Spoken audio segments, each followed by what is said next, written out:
What's going on, ladies and gentlemen? Welcome to another Wealthy Wednesday. Today, I'm going to take some things that I've been sharing on my TikTok and I'm going to put them on here. We're going to talk about 10 tips for owner-operators.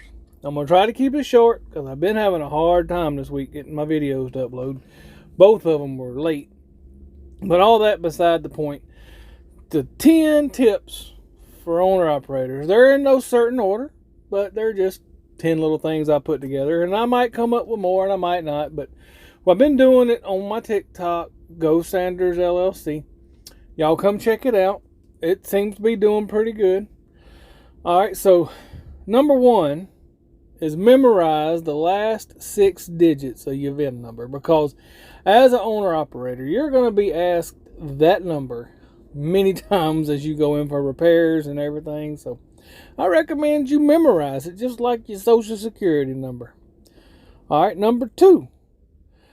Remember to chase dollars, not miles. When you were a company driver, most of you were driving per mile.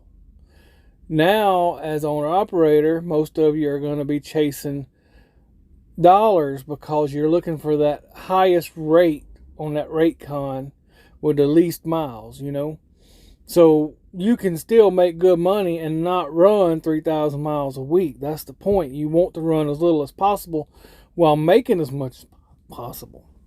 Now, number 3, don't run recaps. That's right. Don't run recaps. Don't argue. Don't do it. Get some good tires. Don't run recaps. It's just going to cost you some time and headache. Number 4, shop around for your best insurance rates. Don't be scared to hurt people's feelings when it comes to insurance. Make sure you shop it around because some companies are drastically higher than others. And you can save a lot of money. And always, every quarter or every half year, go in there and revalue your equipment because as you pay it down, your rate on the insurance will come down on your full coverages.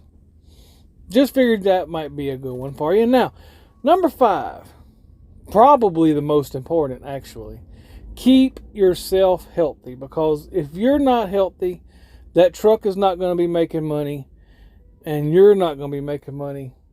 And then, therefore, you're not going to be able to keep the family going.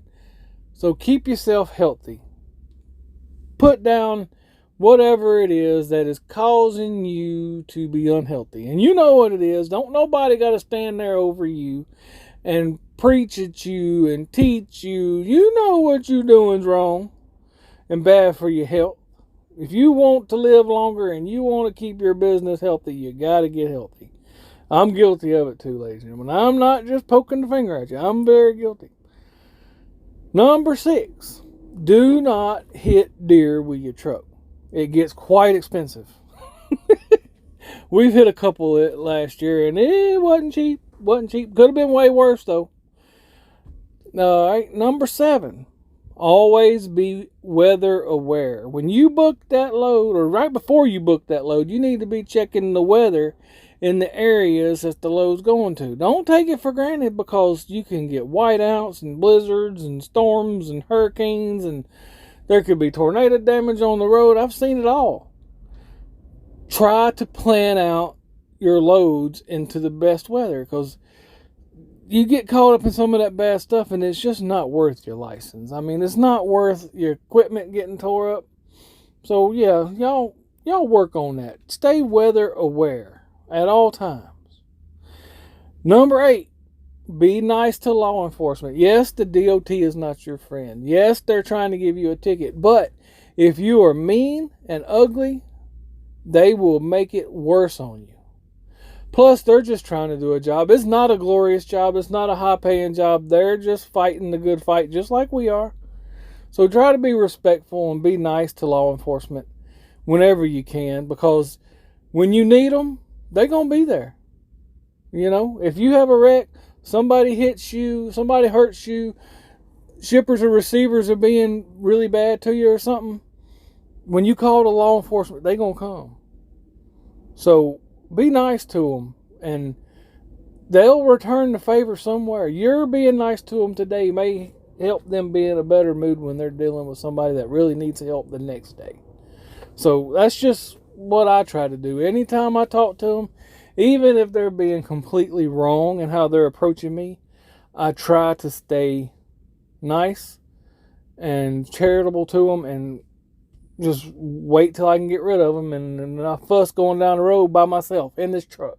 Just me and the good Lord. You know, I got enough to answer for. I don't need to be fussing with nobody out in public and trying to answer for the things I done. Nope. I got to behave. All right. Number 9. Be charitable. If you're blessed being a truck driver, if you're blessed in your life, try to give some back somewhere, some shape, some form, to let God know that you're appreciative. Be thankful.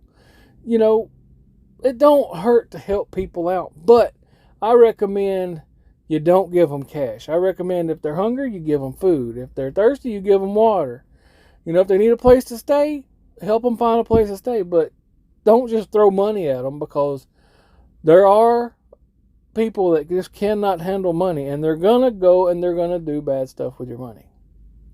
And that's the second point of this, is when you give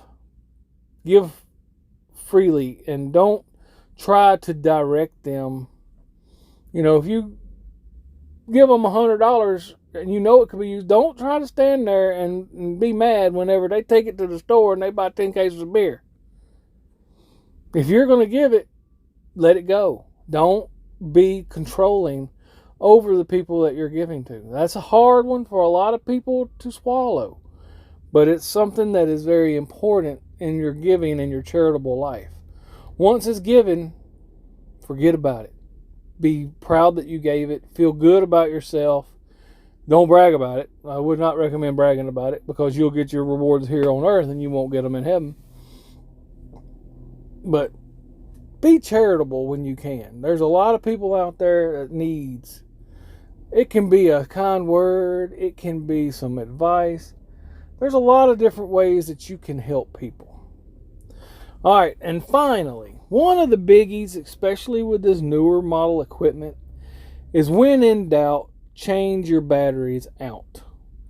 If it cranks slow, if there's a gremlin pops up on the dashboard every now and then, any inkling that the batteries might be getting weak, I recommend you go ahead and change them, because these systems are made to run on certain voltages, and if that voltage begins to waver, it can cause the system to act up.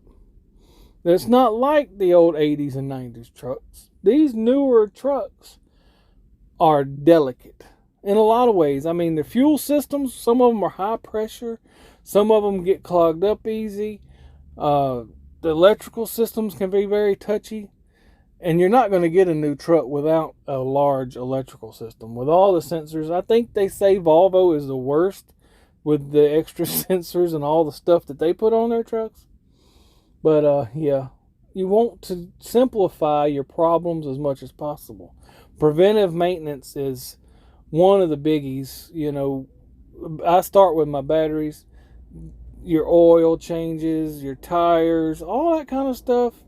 I guess you would say number 10 is preventive maintenance, not just your batteries, but just preventive maintenance can save you a lot of money down the road. Your overheads are very important, because if your valves get out of whack and it drops a valve, that's going to cost you a rebuild or an engine. You know, if your oil gets low, that's going to cost you. If you run out of water, that's going to cost you.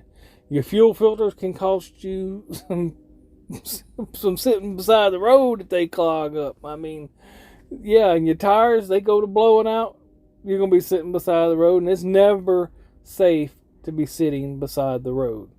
Never. I don't like it when the cop pulls you over on the side of the interstate to do an inspection, because I've seen too much happen on the sides of interstates. It's not cool, and I don't think they should be allowed to do that. You should at least have to get them on an exit ramp. But anyway, that's all for today. God bless each and every one of you, far and beyond your wildest dreams. Catch you on the next ride.